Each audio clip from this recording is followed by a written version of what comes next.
Hello नमस्कार दोस्तों, स्वागत है आपका मेरे YouTube चैनल एड्यूट्री में। दोस्तों आज के इस वीडियो में हम BHDC 134 के एक महत्वपूर्ण टॉपिक को पढ़ेंगे और समझेंगे, जिसमें आज हम भारतेंदु के जीवन परिचय के साथ भारतेंदु युग को समझने का प्रयास करेंगे, क्योंकि यह एग्ज़ाम की दृष्टि से बहुत ही महत्वपूर्ण है। तो आइए इसे समझते हैं और इस वीडियो को अंत तक देखिए ताकि इस पर आपकी अच्छी समझ बन सके। तो चलिए शुरू करते हैं आज के इस वीडियो को। साथ ही अगर आप चैनल पर नए हैं तो चैनल को सब्सक्राइब अवश्य करें ताकि मेरे आने वाले अन्य वीडियो का नोटिफिकेशन आपको मिल सके। तो चलिए शुरू करते हैं भारतेंदु युग को। अगर भारतेंदु युग की बात करें तो यह भारतेंदु हरिश्चंद्र से संबंधित है। भारतेंदु हरिश्चंद्र का जन्म बनारस के एक धनी परिवार में सन 2 सितंबर 1850 को हुआ था। इनके पिता का नाम गोपाल चंद्र था। वे भी बहुत बड़े साहित्य प्रेमी थे। उन्होंने नहुषवध शीर्षक नाटक तथा कुछ कविताएं भी लिखी थी। इसी क्रम में आगे बढ़े तो हम देखते हैं नाटक और काव्य के अतिरिक्त जो हरिश्चंद्र हैं, भारतेंदु हरिश्चंद्र हैं, इन्होंने कवि वचन सुधा, हरिश्चंद्र मैगजीन तथा हरिश्चंद्र चंद्रिका नामक पत्रिकाओं का भी संपादन किया था। तो ये महत्वपूर्ण पत्र पत्रिका हैं जिसका संपादन भारतेंदु हरिश्चंद्र के द्वारा हुआ था, जिनमें है हरिश्चंद्र चंद्रिका, हरिश्चंद्र मैगजीन, कवि वचन आदि, कवि वचन सुधा इत्यादि। वहीं आगे बात करें तो पत्रिकाओं के प्रकाशन का महत्व तत्कालीन लेखकों ने भली भांति समझ लिया था। इनके माध्यम से गद्य के विकास में बहुत सहायता मिली। पत्रिकाओं के प्रकाशन का महत्व तत्कालीन लेखकों ने भली भांति समझ लिया था, क्योंकि इसके माध्यम से जो गद्य है, गद्य का विकास बहुत तेज़ी से हुआ था।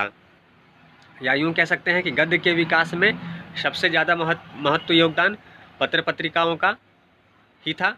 भारतेंदु ने अपने समय तक प्रयुक्त जो खड़ी बोली है, यानी हिंदी भाषा है, को गद्य के रूप में प्रयोग में लाना प्रारंभ कर दिया था। गद्य के विभिन्न क्षेत्र जैसे निबंध हो गए, नाटक हो गए, समालोचना हो गया आदि में उन्होंने एक नई परंपरा की शुरुआत की, या शुरुआत होते हुए हम देख सकते हैं। उनकी जो रचना है जहाँ श्रृंगार, देशभक्ति और ईश्वर भक्ति से जुड़ी है, वहीं वे तत्कालीन समाज की व्यवस्था को भी दर्शाते हैं।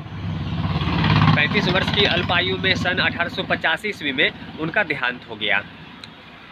हिंदी साहित्य के लिए किए गए जो उनके कार्य हैं, उन्हीं कार्यों के अनुसार उस काल को हम भारतेंदु युग के नाम से जानते हैं। भाषा के मामले में उन्होंने अपनी स्पष्ट छाप रखी थी। वे निज भाषा के, यानी कि हिंदी भाषा, जो भाषा अत्यधिक बोली जाती थी, उसके पक्षधर थे। इसके साथ ही हम देखें तो भारतेंदु अपने समय के लेखक को प्रेरित किया करते थे। उनका जो प्रभाव है, प्रयास है, ऐसी लेखकों की एक मंडली तैयार करना था जिसने भारतेंदु के परंपरा को आगे बढ़ाने में काफ़ी अपना महत्वपूर्ण योगदान दिया। भारतेंदु मंडल के जो लेखक थे उसमें हम कह सकते हैं कि प्रताप नारायण मिश्र, पंडित बालकृष्ण भट्ट इत्यादि जो थे वो काफ़ी महत्वपूर्ण योगदान दे रहे थे। वैसी बात करें आगे तो पंडित बद्रीनारायण चौधरी, जगन्नाथ दास रत्नाकर, बाल मुकुंद गुप्त, श्रीनिवास दास, राधा कृष्ण दास, राधाचरण गोस्वामी आदि जो थे काफ़ी महत्वपूर्ण व्यक्ति थे, जिन्होंने भारतेंदु हरिश्चंद्र के विचार को, प्रेरणा को, प्रभाव को आगे बढ़ाया और गद्य की जो विभिन्न लेखन विधा है उसको काफ़ी ऊंचाइयों तक पहुंचाने में इन्होंने भरसक अपना योगदान दिया।